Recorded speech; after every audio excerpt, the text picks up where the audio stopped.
Hola amigos, bienvenidos a Sin Filtros. En esta emisión vamos a conversar con Miklos Lucas. Ustedes lo conocen ya, profesor de la Universidad San Martín en Perú. También es doctor en el área de Administración de Negocios, graduado en la Universidad de Manchester. Le vamos a dar la bienvenida y con él vamos a evaluar qué es lo que ha pasado, cuál es su visión sobre las elecciones presidenciales 2020 en los Estados Unidos. Les pido por favor que antes de que llegue nuestro invitado, ustedes se activen en el super chat. Recuerden que para nosotros es muy importante todos sus comentarios y si les gusta nuestro trabajo, por favor regálenos un like. Bienvenido, Miklos. Un gran placer tenerte. Mayor, ¿qué tal? Un gusto estar acá nuevamente y bueno, a conversar sobre el tema que nos convoca hoy. Sí, cuéntame qué piensas de lo ocurrido acá el 3 de noviembre y los días sucesivos. Me parece insólito lo que está pasando, ¿no? En Estados Unidos, la democracia más estable, la democracia más sólida del mundo, por lo menos del mundo libre, del mundo occidental, hoy bajo asedio de una fuerza progresista, ¿no? Liderada por Biden, de esta plataforma multicolor, pero que en realidad de colores no tiene mucho, sino que trae el color negro, ¿no? La tremenda preocupación que se viene con un posible triunfo de Biden y las irregularidades notables que uno ha visto en el proceso electoral, algo que podría esperarse probablemente de países como los nuestros, ¿no? En América Latina, pero verlo en la democracia más establecida del mundo ya te da a entender el grado de descomposición al cual han llegado no las instituciones, sino aquellos que han durante años empujado esta agenda. Me refiero directamente a los medios de prensa, me refiero a las revistas, me refiero a las plataformas tecnológicas, a las universidades, a las fundaciones, a las ONGs y a los organismos supranacionales, es decir, a las élites que ocuparon el poder y que promovieron este cambio que no es un cambio, sino que es una destrucción. Y las destrucciones no son cambios, son destrucciones. Entonces, lo veo con mucha preocupación porque el efecto que tenga esto en los Estados Unidos se va a replicar inmediatamente en todo el mundo. Y la gente que piense que esta elección en Estados Unidos no tiene relación con su bienestar allí en Paraguay o en Venezuela o en Perú o en Colombia, se equivoca de plano. Lo que pasa en Estados Unidos va a determinar literalmente cómo vamos a vivir en las siguientes décadas, si no es más. Sí, Miklos, uno de los temas que más importa en estos momentos dentro del marco de la discusión es justamente si las instituciones de los Estados Unidos están en capacidad de reaccionar frente a este atentado que ha ocurrido, que incluye ese enorme monstruo con grandes tentáculos, como tú mismo lo has advertido, de partidos políticos corrompidos, de ONG, de todos los medios que están dentro de esta agenda. O sea, la representación de las instituciones norteamericanas por ahora lucen fuertes. Ese es el gran valor de este país, el Estado de Derecho. ¿Crees que reaccionen? Espero que sí. En realidad uno a estas alturas no podría hacer un pronóstico porque sería irresponsable. Uno tendría que hablar desde la perspectiva del deseo o de la esperanza. Estados Unidos probó su solidez institucional en 2016. La aprobó y frente a un proceso electoral muy complejo donde también toda esta maquinaria quiso subvertir el sistema democrático. No lo pudo lograr. Hoy han venido con 4 años de experiencia, 4 años de ataques. El ataque es más fuerte que el 2016. Se están atacando no solamente las instituciones, sino que también se están atacando a las personas. Se está atacando a los negocios, se está atacando todo aquello que configura este Estados Unidos orgánico. La fortaleza de Estados Unidos nace de sus instituciones porque las instituciones son respaldadas y son protegidas por su ciudadanía. Ese era el gran mérito, es el gran mérito que tiene Estados Unidos, la gran fortaleza, es que su gente tiene esa cultura institucional, o sea, incrustada ya casi en su ADN. Y aquellos inmigrantes que llegaron a través de la prueba y el error se adaptaron a esa vida de orden, de respeto, ¿no? a la institucionalidad y le hicieron propia. Eso creo en parte también explica el gran voto hispano que ha tenido Trump, ¿no? Que ha sido un voto decisivo en Florida, fue muy notable. El voto de la gente negra o afroamericana en el Deep South, también una votación histórica para un representante del Partido Republicano en los últimos 30, 40 años. O sea, estamos hablando de una reacción de la gente frente a esta dictadura disfrazada, ¿no? Este gobierno, esta plataforma totalitaria disfrazada de Partido Demócrata.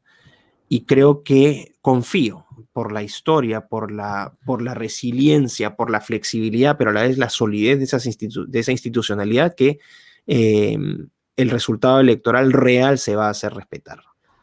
Sí, uno de los Confío en eso. elementos que ha estado surgiendo es el hecho de que se está desmitificando prácticamente, o los poderes han quedado desnudos, al igual que esos personajes ocultos, porque muchos pensaban que en los Estados Unidos todo el mundo odiaba a Trump y todo el mundo era progre.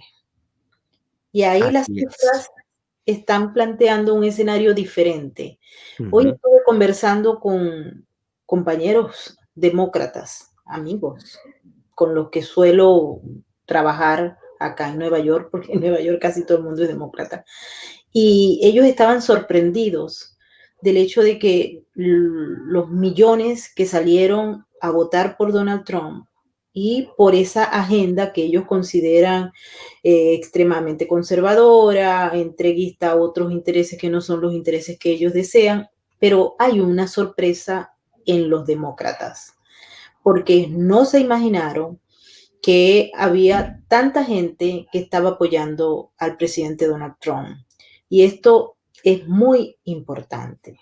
Ujú. Ellos dicen ahora, todos estos millones de personas son racistas, todos estos millones de personas se odian a los latinos, pero resulta que las cifras de los latinos se incrementó a favor del Partido Republicano. Entonces, ¿cómo lo explicamos? Es una explicación muy sencilla. Es la manipulación grotesca, grosera, criminal de los medios de prensa y las encuestadoras. Nunca, y repito esto, nunca Biden tuvo el respaldo que esta, que esta banda, literalmente, porque hay que definirla de esa manera, que esta banda coludida, ¿no? Trató de proyectar en el país. Y también se rompe este mito, ¿no? De que cómo la vida se ha ido digitalizando de tal manera que muchísima gente ha perdido el sentido de la realidad, el contacto con la realidad.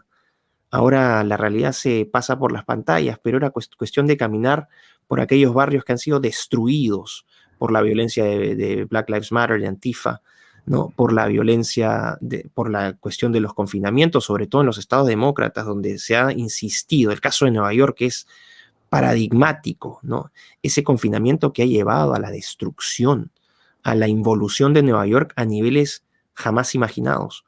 Tú que estás allá puedes dar probablemente una explicación o una representación mucho más precisa de la que yo puedo tener desde acá, pero Nueva York destruida es algo que alguien no podía imaginarse.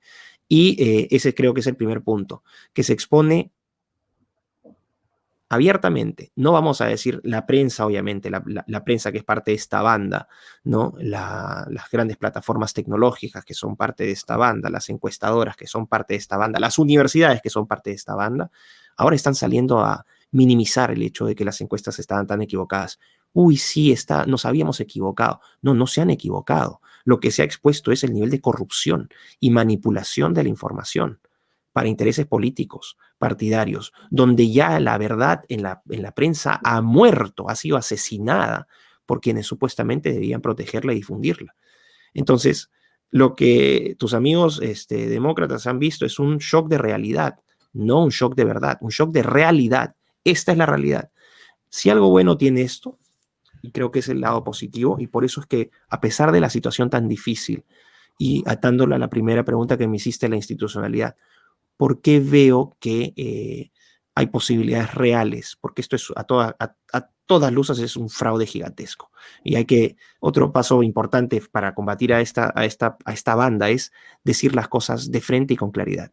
No jugar su juego quizá va a ser el ridículo o quizás va a tener problemas. No. hubo un fraude, punto.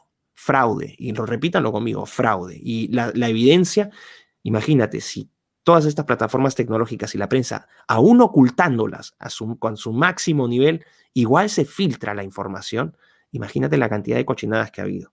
Y los ejemplos son múltiples. Pero lo que quería decir es como el jugador de póker que está blafeando con sus cartas, ¿no? Y en realidad tiene cartas muy malas. Y resulta que ya les vimos las cartas. Y las cartas no son buenas. No tienen apoyo.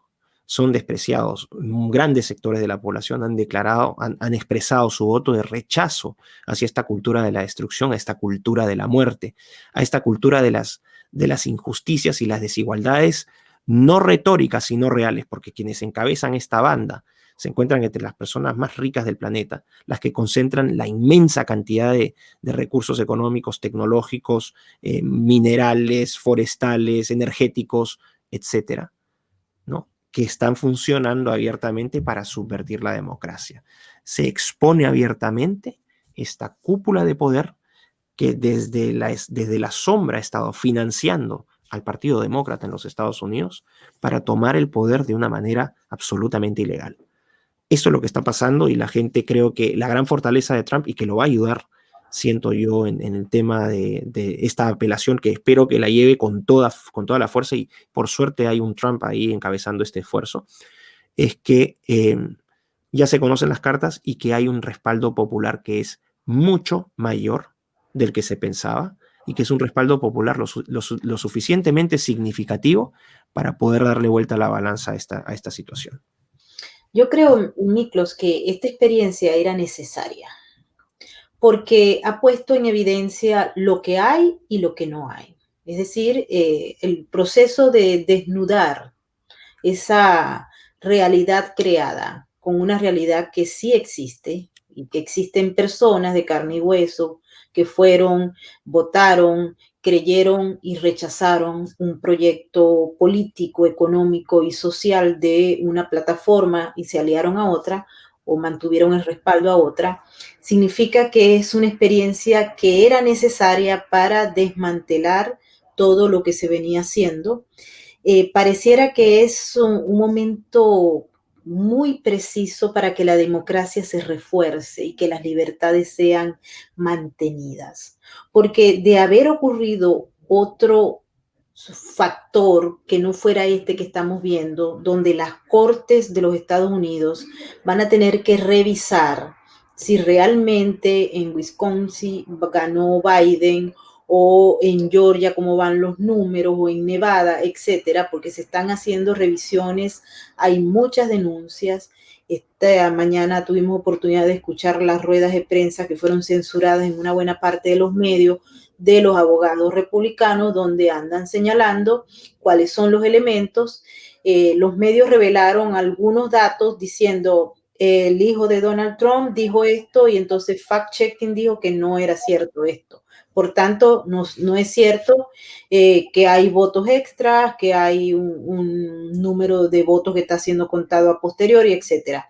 Afortunadamente, todos esos elementos van a ir a manos de la justicia.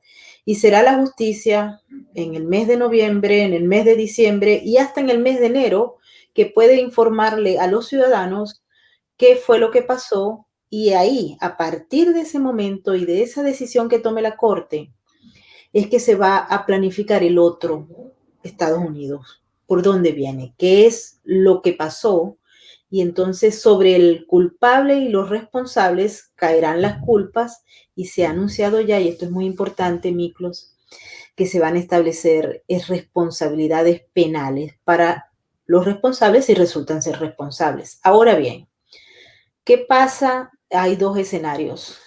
Un escenario es que el presidente Donald Trump se quede 4 años más en el poder. Y el otro es que entre Joe Biden al poder. En cualquiera de esos dos escenarios hay elementos graves, porque cuando el presidente Donald Trump se mantenga en el poder, y esto quiero que lo expliques a todos los que nos están viendo en estos momentos, Miklos, viene un conflicto enorme, porque estos poderes desnudos van a contraatacar y se va a generar un problema de gobernabilidad grave. Y si está Biden en el poder, los llamados patriotas también van a contraatacar. Y se va a generar un problema de gobernabilidad, porque será muy difícil convencer a la gente que esto que se hizo en estos momentos y que resultó en eso es lo que tenía que pasar. Es un manejo de narrativas importante, pero aquí hay un hecho que hay que averiguar y hay que revisar porque los días que vienen son muy difíciles. Bueno, tienes toda la razón. Hay una parte planteamiento es no solamente la pugna entre dos partidos políticos, sino la pugna entre dos futuros completamente distintos. Ese creo que es el punto central y lo que ofrece cada uno de estos futuros. En lo que tienen en común es que independientemente del resultado que se obtenga, es que van a venir días difíciles. No es que uno quiera ser pájaro de mal agüero, pero hay mucha tensión en estos momentos acumulada y por lo menos en el lado de la gente que está apoyando a Trump, ¿no? Que es la menos visible, porque los que salen a protestar siempre son las plataformas de movilización social progresistas, ¿no? BLM, Antifa, etcétera, las feministas. Pero en el caso la gente que está con Trump, que son la gente de la clase trabajadora, principalmente la clase trabajadora, la clase obrera, la gente que ha sido afectada con todo este confinamiento, cómo está viendo que sus negocios están yendo, ¿no?, al descalabro, la gente que ha sido censurada, la gente, los cristianos, sean católicos o protestantes, que también se han visto censurados. Yo creo que van a reaccionar. Esto no quiero sonar tampoco alarmista ni amarillista, pero veo una muy alta probabilidad de conflicto social, pero a una gran escala, a una escala mucho mayor de la que hemos visto. Y como tú dices, ¿no? Independientemente, porque del otro lado ya conocemos a los actores, siguen creando disturbios y destrozos, lo que vamos a ver es un conflicto muy fuerte que va a afectar efectivamente la gobernabilidad. Ahora, yo prefiero que este conflicto se genere con Trump a la cabeza que con Biden. Trump es literalmente, más allá de sus méritos o deméritos como persona, es literalmente, le tocó jugar el papel más importante de su vida y probablemente en la vida de todos nosotros. Trump representa en estos momentos la defensa de la institucionalidad y la defensa del poder en manos del pueblo, de la gente. Mientras que Biden, un triunfo de Biden, consolida la toma del poder por parte de élites con muchísimo dinero, con muchísima presencia, con muchísima tecnología, que literalmente van a instalar, no tengo la menor duda de eso, una especie de tecnosocialismo que va a ir poco a poco quitándonos las libertades, no solamente en los Estados Unidos, sino que ese modelo se va a replicar en todo Occidente porque hacia eso aspira el globalismo, a estandarizar políticas económicas, políticas sociales, culturales, modelos de gobernanza, ¿no? Y pasaríamos del modelo de Estado-nación, de por lo menos un modelo de Estado-nación en el que los países tienen soberanía y autodeterminación, a un modelo de países en un concierto internacional que están regidos ya sin complejos y abiertamente por una estructura de poder supranacional, donde ya tendrías especies de ministerios globales, ¿no? La OMS, una especie de Ministerio de Salud Global, la UNF, ¿no?, el Programa de Naciones Unidas para la Alimentación, probablemente el Ministerio de la Alimentación, es decir, ya generas una institucionalidad a nivel supranacional. Y yo no, me costaría creer que haya gente que piense que vivir sin libertad y que vivir bajo el control de personas que no tienen ninguna relación con tu historia, con tu forma de vida, con tu forma de ver el mundo, te digan qué es lo que tienes que hacer, qué es lo que tienes que decir, qué es lo que tienes que pensar, qué es lo que tienes que comprar. ¿Por qué hago esta anotación, si me permites brevemente, y con esto ya cierro esta respuesta? No, adelante. Hace 3 días, el primer ministro francés, sí, más o menos 3 días, prohibió en todo Francia la venta de productos no esenciales. Mira qué curioso es esto. ¿Qué tiene que ver la venta de productos no esenciales con el COVID? Nada. Por el contrario, es una medida que atentaría contra la dinámica económica de ese país. Entonces, ¿qué es lo que están haciendo? Yo dije hace unos meses atrás, cuando me decían loco porque estaba pronosticando todas estas cosas, que ahora me alegro que ya todo el mundo empieza a hablar de la cuarta revolución industrial y ahora todos descubrieron el Foro Económico Mundial y ahora saben que la tecnología es importante, ¿no? Me alegro haber contribuido a ese punto de la discusión. Eh, ahora están, yo dije a modo de broma hace unos meses, nos van a volver vegetarianos o veganos a la fuerza. Y hacia eso apuntan estas cosas. Es una medida que no tiene ninguna racionalidad económica, que no tiene ninguna racionalidad sanitaria tampoco. Es una medida que busca limitar las opciones de consumo de las personas en esta lógica colectivista globalista, donde el modelo capitalista significa extracción de recursos, explotación de recursos. Entonces, vamos a proteger el planeta, que es su planeta, ¿no? Y a costa de toda esta masa de deplorables, ¿no? Deplorables, que consumen recursos y no cuidan el planeta. Entonces lo que vamos a hacer es nosotros le vamos a empezar a dar las cosas. Nosotros vamos a decidir qué compran, cuándo salen, con quién conversan, dónde conversan.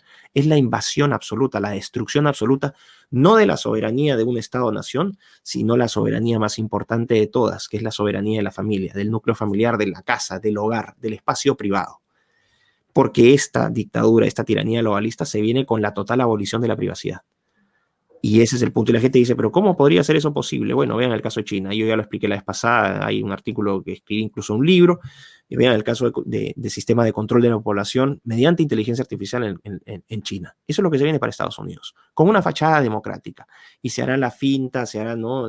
Se hará la actuación de que cada 4 años hay elecciones, pero bueno, ya estarán listos quienes ganan, quienes pierden.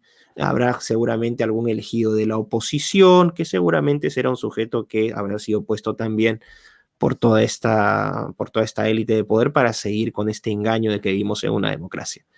Un triunfo de Biden es el fin de la democracia. Vamos a ponerlo así de claro. Y eso es lo que se está jugando. La posibilidad de desarrollar nuestras vidas como lo hemos venido haciendo, con libertad, con autonomía, ¿no? Donde nosotros velamos por el interés de los nuestros y no es el Estado el que nos dice qué es lo mejor para los nuestros, versus un Estado colectivista de renta básica universal, de opciones de consumo limitadas, de dependencia absoluta del Estado, de movimientos restringidos por técnicas o tecnologías de identificación digital y vacunas, todo aquello que parecía una broma y que poco a poco se ha ido convirtiendo en una terrible realidad. Justamente el candidato Biden dio a conocer hoy lo que sería su primera decisión en materia de política internacional cuando él llegue a la Casa Blanca, así lo dijo, y era justamente volver al Acuerdo de París, producir todos estos elementos de los que el presidente Donald Trump ha avanzado, ha salido de varios de los movimientos internacionales y él lo dijo hoy. Eso, ¿qué te trae a la cabeza cuando el Biden justamente señala ese punto en particular en el día de hoy como su primera acción de No gobierno? es casualidad porque dentro de todas las agendas que uno ve del progresismo y que son fácilmente identificables, ¿no? La agenda del medio ambiente, la agenda del género, del feminismo, los movimientos LGTB, el aborto, el multiculturalismo, el animalismo, etcétera. La agenda principal, la matriz, es la agenda del medio ambiente. Porque la agenda del medio ambiente lo que hace es, te crea el problema y te plantea la solución. ¿Cuál es el problema? Uy, la situación es terrible porque se está quemando el planeta, se está calentando, las cosechas van a caer, la capa de ozono, los animalitos, el agua, la cobertura forestal, todo se está yendo al diablo. Greta, por favor, diles a estos muchachos que se están equivocando, tú con tu experiencia científica y experiencia de vida, por favor, dinos cuál es el camino, ¿no? Y, bueno, básicamente lo que ocurre es un terrorismo medioambientalista. Entonces, este terrorismo medioambientalista lo que hace es genera las consecuencias del problema, pero también identifica la causa. ¿Y la causa de ese problema quién es o quiénes son? La plaga humana, literalmente. Uso las palabras de David Attenborough, el zoólogo de la BBC. La plaga humana, que no es el único que se ha referido a los seres humanos en esos términos. O sea, la plaga humana somos todos aquellos que vivimos en este planeta, que consumimos recursos y que estamos destruyendo el planeta que nos pertenece. En realidad no es el planeta que nos pertenece, es el planeta que les pertenece, ¿no? Y así ellos lo sienten. Entonces, el tema del medio ambiente lo que te garantiza es, primero, canalizar enormes cantidades de recursos. Veía por ahí un estudio que decía que más o menos para materializar O sea, para llevar a cabo todas las locuras medioambientalistas que se plantean en el Acuerdo de París y en otros documentos de política pública, son más o menos 93 trillones de dólares. Ponte a pensar que el PBI de los Estados Unidos es 19 trillones, por lo menos fue el año pasado, trillones en términos americanos. Entonces, 19 de 93. Estás hablando de un presupuesto que es 4.5 veces el PBI de los Estados Unidos. Esto no va a irse a combatir el ozono ni la desertificación, esto va a ir a parar a los bolsillos de una sarta de parásitos instalados en los organismos internacionales, para empezar, con tremendos sueldos. Es decir, está formando una élite económica que va a ser financiada con nuestros impuestos. Qué cosa más maravillosa. Vas a tener una serie de organizaciones, vas a tener una serie de ONGs y una serie de estructuras de poder que van a literalmente funcionar como agencias de control demográfico. Punto. ¿Qué haces tú con las plagas? Es lógico, ¿no? Lo que haces con las plagas es las tienes que desaparecer. Ahora, sería muy obvio desaparecerlas a balazos o a machetazos, ¿no? Ellos son muy buenos. Te pueden hacer desaparecer o pueden reducirla e irla limitando de múltiples maneras. Una de esas es con hambre, ¿no?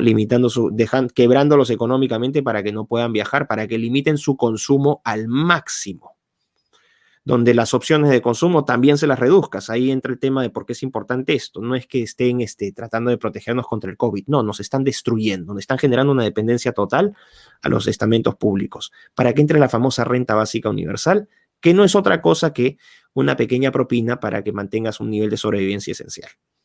¿Ok? Y te mantengas en tu cubil, en tu casa, donde sea, ¿no?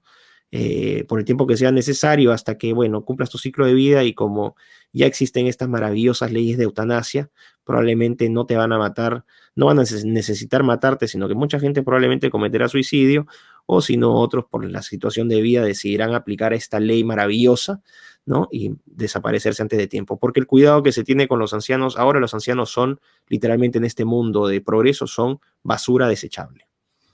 Así que eso es lo que va a pasar. Estamos frente a una agenda de control demográfico. Por eso para Biden es tan importante esto, ¿no? Se justifica el colectivismo, se justifica el control demográfico, que es la gran obsesión de los filántropos detrás del Partido Demócrata. No sé si te enteraste de la nueva composición de la Cámara Baja del Congreso de los Estados Unidos. No. Pero han habido ya anuncios de muchos nuevos representantes.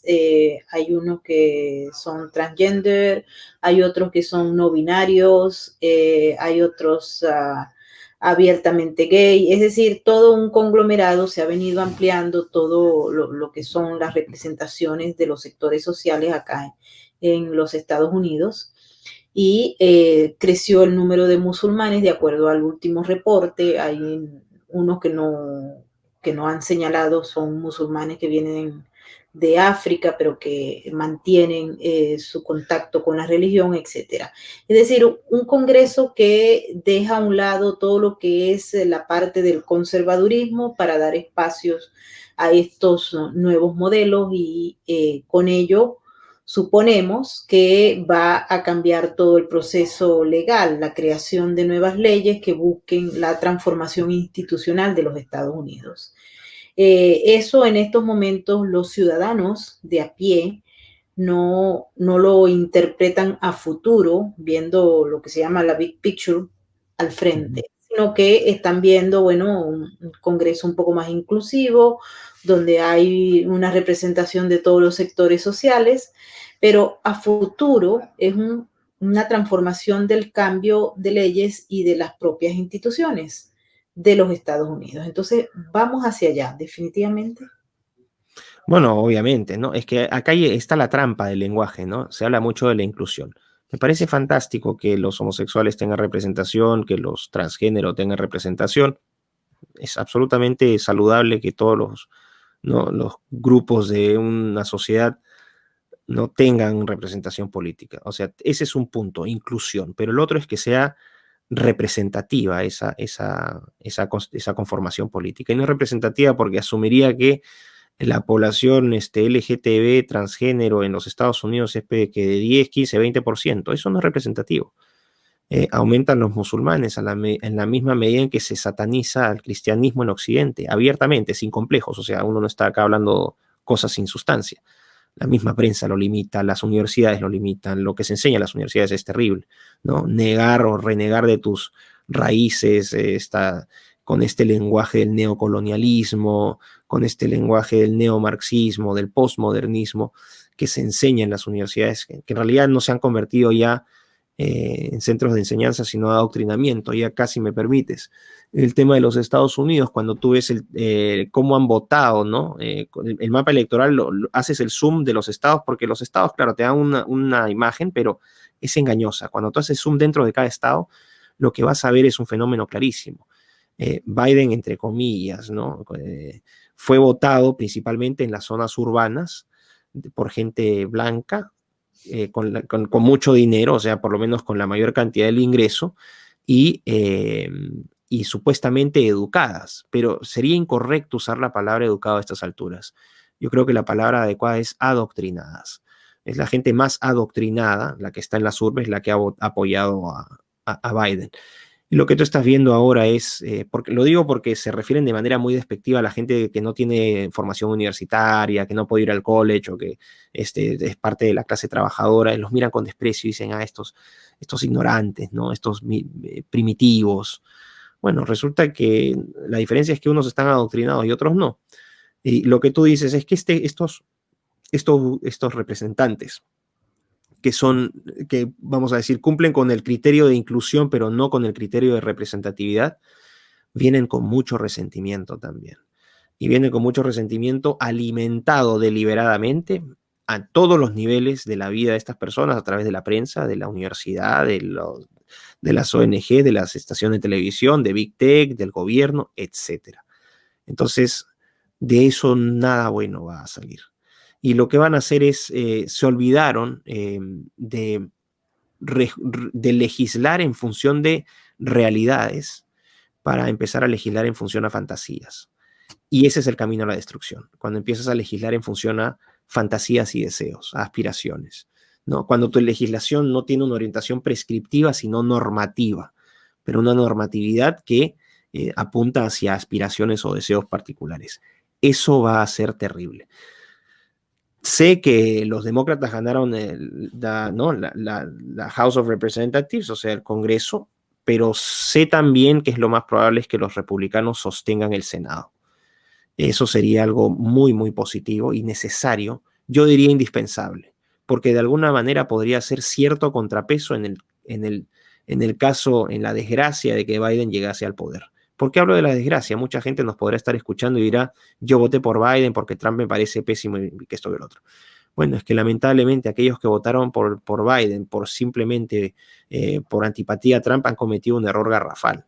Están votando por gente que literalmente va a buscar minimizar sus opciones de vida, de minimizar sus libertades a un nivel que probablemente muchos de ustedes no han vivido, y aquellos que sí han salido de países como Venezuela, como Nicaragua, como Cuba, van a saber perfectamente qué es lo que está pasando. Lo que ata también el hecho de lo que ha ocurrido en la elección, el apoyo decidido de los hispanos en los Estados Unidos a Trump, ¿no?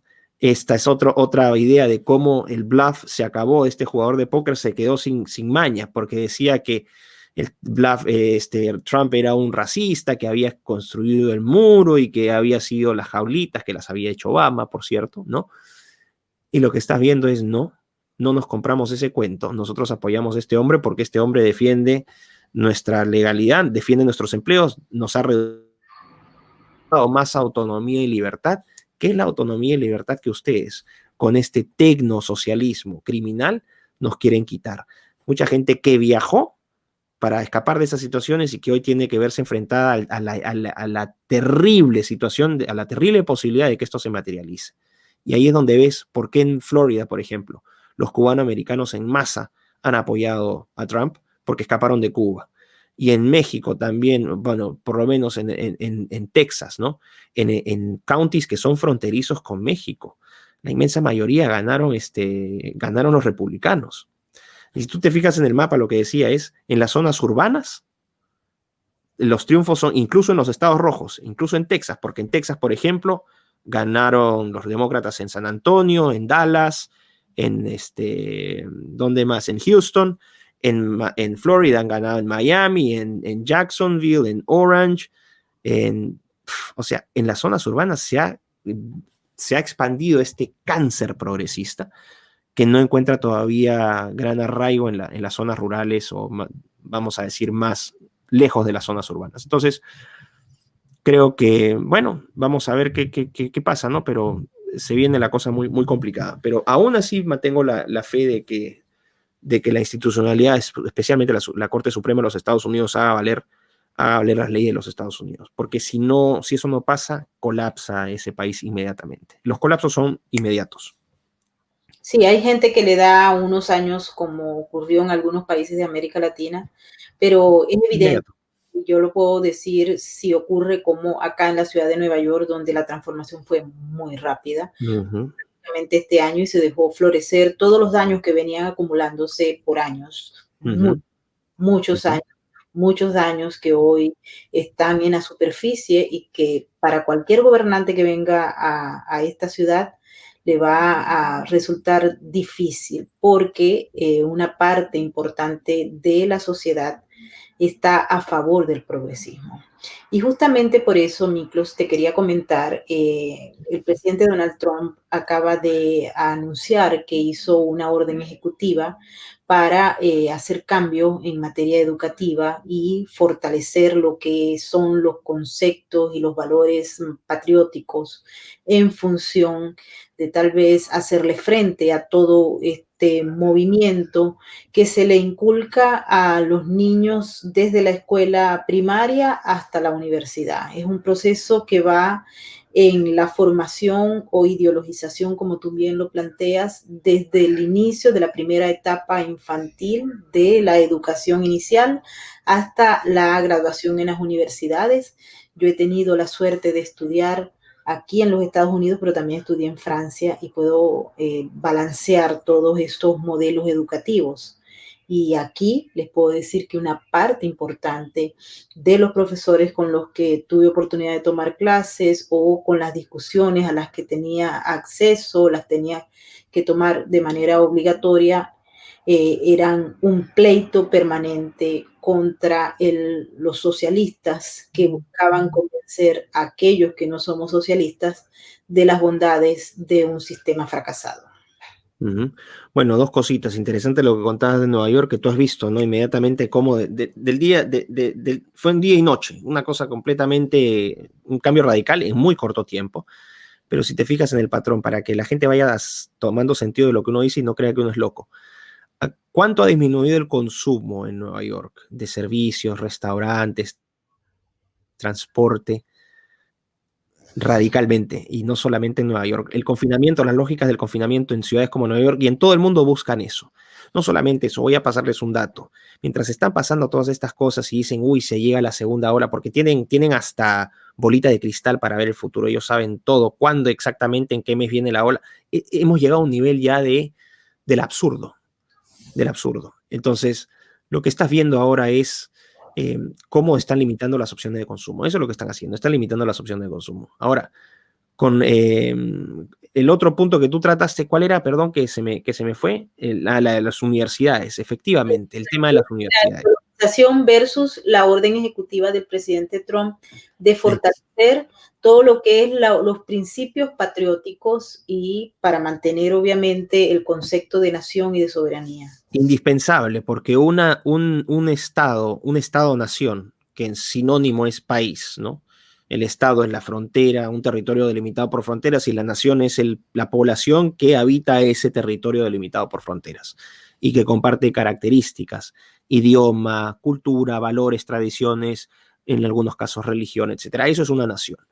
Claro, cuando tú le enseñas a los niños que se sientan avergonzados de la colonización, que no reconozcan la importancia del descubrimiento de América, que ponga a los ingleses y a los franceses y a los españoles como meros criminales e idealice a los indígenas. Con esto no quiero decir que ha habido capítulos en la historia donde efectivamente ha habido abusos. Esto no estoy negando absolutamente nada.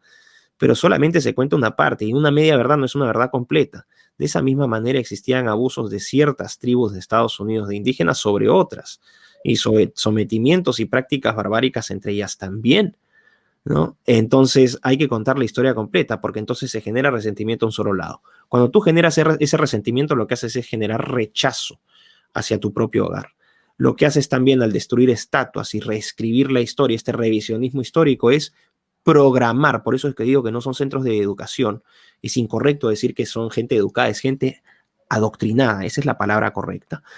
Cuando tienes esta gente que no tiene una base, un tronco común, algo que pueda darle una relación, un vínculo de identidad, de pertenencia a todos, un punto en común, cuando tú no tienes esos puntos en común, tú no puedes construir una sociedad saludable. No tienes una sociedad integrada. Lo que vas a tener es ni siquiera conjuntos, tú vas a tener individuos o grupos bajo esta idea de la identity politics o la política identitaria, donde la convocatoria, donde la unión no sea en cuanto al poder de los argumentos o de las ideas o de las propuestas, sino de características que son inmutables, o sea, y que no tienen ningún mérito de mérito en sí mismas, ¿no? El color de tu piel, tu sexo, tu género, si eres ciego, el club de lectores de Nietzsche versus los amantes de Hegel, y así puedes ir creando un sinfín de organizaciones políticas en base a esta política identitaria. Una característica que te defina y que pueda sobre esa característica agrupar a una serie de personas. Pero es una sola característica y nuevamente te dije, no es una característica que haya sido producto del esfuerzo del desarrollo del hombre, sino son características que nos vinieron dadas desde el nacimiento. Entonces, lo que haces ahí con eso es generar muchísimos grupos. Estás fragmentando abiertamente la sociedad. El principio es divide y vencerás, es muy fácil. Y cuando tú tienes una sociedad fragmentada, orientada tan fuertemente hacia el hedonismo, hacia esta cultura de la utilidad y el placer, ¿no? De la autogratificación permanente, de la victimización, lo que está generando ahí abiertamente es una cultura de inválidos mentales sin capacidad de razonamiento, sin capacidad de análisis crítico, gente que va a ser fácilmente manipulable, fácilmente organizable y a la cual le vas a decir qué es lo que tiene que hacer, cómo tiene que pensar, con la fantasía de que son pensadores críticos, ¿no? Porque les dicen, no, tú sí eres un pensador crítico. Eso es terrible porque no vas a tener una sociedad. Entonces lo que ha hecho esta orden con Trump es volver a dar ese tronco común, la de educación cívica, ¿no? La educación de los valores conjuntos, aquellos en los cuales se fundamenta una nación y que sin ese ingrediente no puedes formar ninguna nación saludable. Sí, es importante esto, tomando en cuenta y todo va a depender de la decisión de las instituciones democráticas de este país, de la Corte Suprema de Justicia. Si el presidente Trump continúa, se va a ejecutar esa acción y la orden ejecutiva se pondrá de manifiesto para hacer todas las transformaciones en materia de los programas educativos. De no ser así, pues se procederá como se ha venido dando hasta ahora, muy probablemente se vaya a reforzar la tendencia. Pero mi pregunta es en base al tiempo, que creo que es el factor fundamental en este proceso. A muchos les beneficia el tiempo, por ejemplo, aquellos que están cometiendo irregularidades, obviamente les beneficia el tiempo. Aquellos que desean buscar una insurgencia urbana con estos cuerpos, movimientos violentos urbanos, les beneficia el tiempo porque en la medida en que no se haya producido una nominación del presidente, que no se conozcan los resultados, inmediatamente hay una razón para activarse. Se ha dicho hay que esperar pacientemente que las autoridades respondan a esta emergencia. Pero ayer tuvimos oportunidad de ver las primeras manifestaciones en Chicago, en Nueva York. Hoy están nuevamente previstas esas manifestaciones que nunca se enfriaron porque siguieron calientes desde el verano, cuando acá en Nueva York particularmente hubo desastres, saqueos, y muchos de ellos no fueron localizados por las autoridades porque Nueva York es un santuario, una ciudad santuario, y también tiene muchísimos bloques a la hora de poder ejecutar, por ejemplo, acciones desde el gobierno federal. Y eso ha generado y ha alimentado esta cultura de la violencia y de la insurgencia. Entonces, el tiempo es para todo. Te pregunto, ¿el tiempo también para revertir el daño que se ha hecho, por llamarlo de alguna manera, en el proceso de ideologización? Porque se Eh, requiere tiempo para hacer una reconstrucción de lo deconstruido. Entonces, Ujú. ¿estamos a tiempo todavía? Sí, siempre hay tiempo, siempre que se pueda salvar la situación va a haber tiempo. Lo que pasa es que tienes que establecer tiempos dependiendo del campo, del ámbito de lo que quieres corregir y el tipo de políticas que tienes que establecer para revertir ese daño. Entonces, por ejemplo, el daño político se lo puedes revertir más o menos rápido, ¿no? 1 o 2 años, haciendo cumplir la ley, es decir, el principio de autoridad y un Estado de Derecho. Principio de autoridad significa que el Estado tiene el poder para aplicar la fuerza en caso de desmanes y que las personas, es decir, la fuerza policial, la fuerza de seguridad interna, orden interno, que participan, no sean enjuiciadas, ni sean perseguidas, ni sus vidas destruidas por hacer cumplir la ley. Ese es el primer punto, que creo que es, lo voy a decir antes de seguir contestando esta pregunta, que de ganar Trump, creo que ya a estas alturas tiene absolutamente claro que con esta gente no se negocia, con esta gente se procede a aplicar la ley de frente. Entonces, tiene que ser una respuesta completa y en 4 años yo creo que alcanza para establecer las bases y las protecciones indispensables para que en un futuro gobierno demócrata estas no se reviertan. Entonces, la parte política creo que sí, eso se puede revertir más o menos rápido.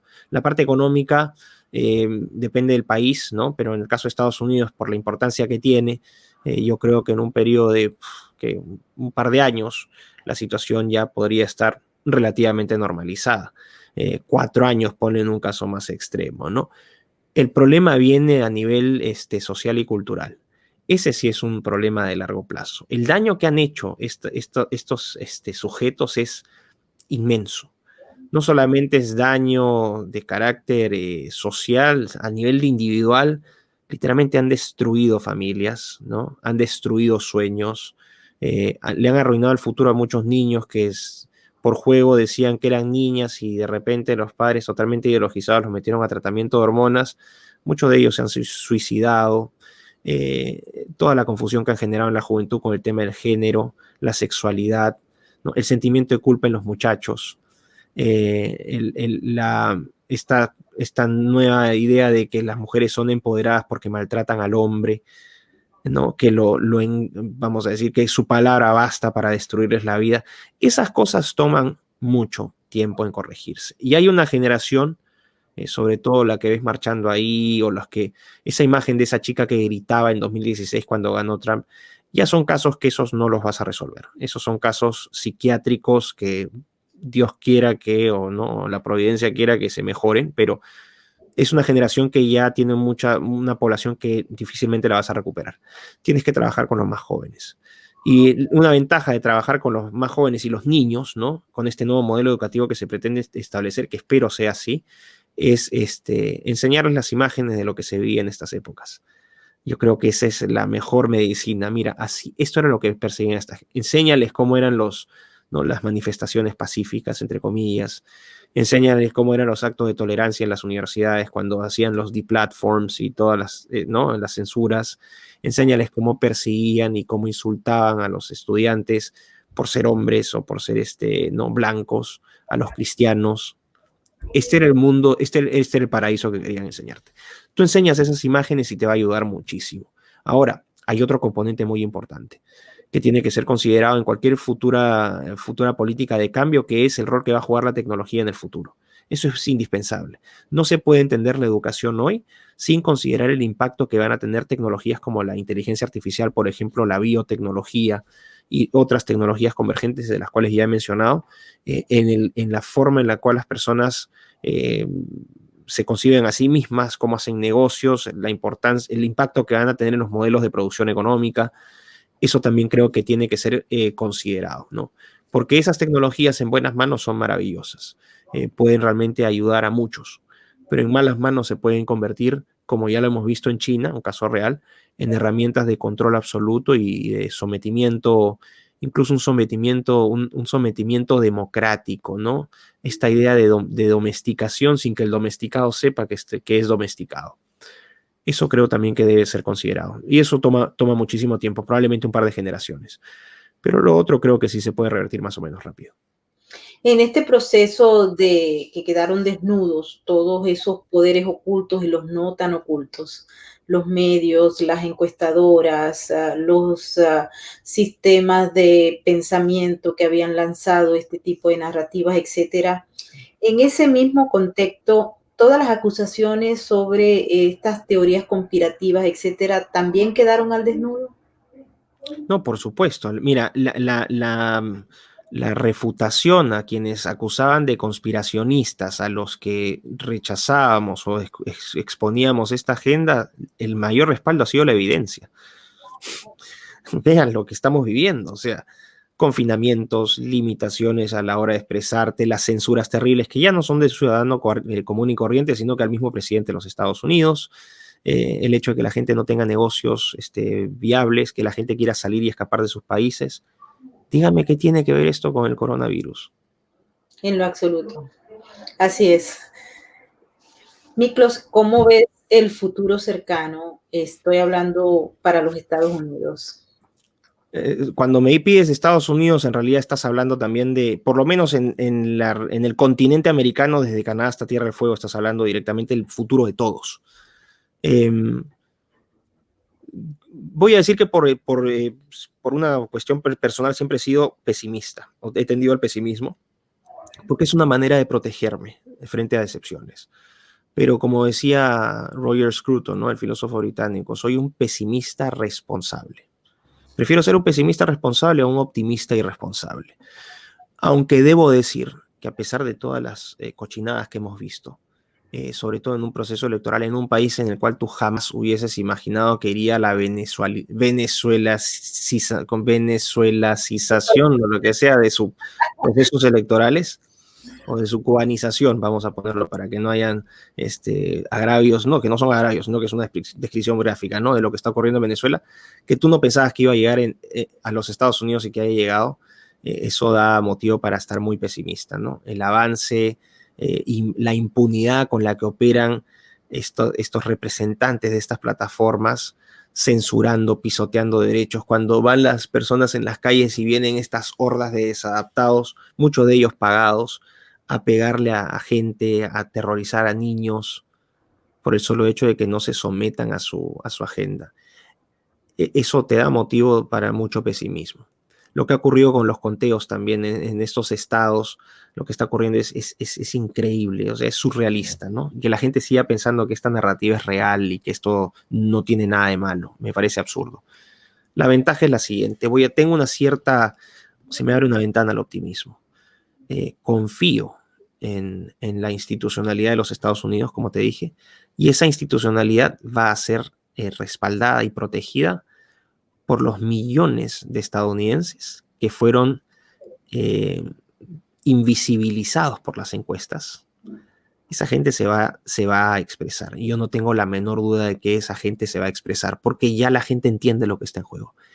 Como te dije, ¿no?, las cartas ya fueron expuestas y ya conocemos cómo funciona el enemigo y qué es lo que está buscando.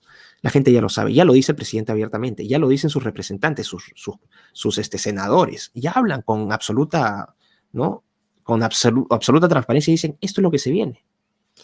La gente no creo que quiera perder eso, entonces la esperanza es que esta banda va a ser expuesta en un proceso legal muy intenso donde va a haber muchas presiones. Literalmente asumo que incluso a los jueces de la Corte Suprema, protección directa de sus vidas, porque esto tú no sabes qué puede pasar. No estoy exagerando, lo que se está jugando es el todo por el todo. O sea, que quede claro, esta gente no se va a detener por nada del mundo hasta conquistar el poder por cualquier medio posible. Entonces, frente a eso, tú estableces tu estrategia. Y tu estrategia es que frente a alguien que viene con esta situación de matar o matar, en un sentido figurado para que después no estén diciendo nada, es que tú también te plantas en los mismos términos. Es todo o nada.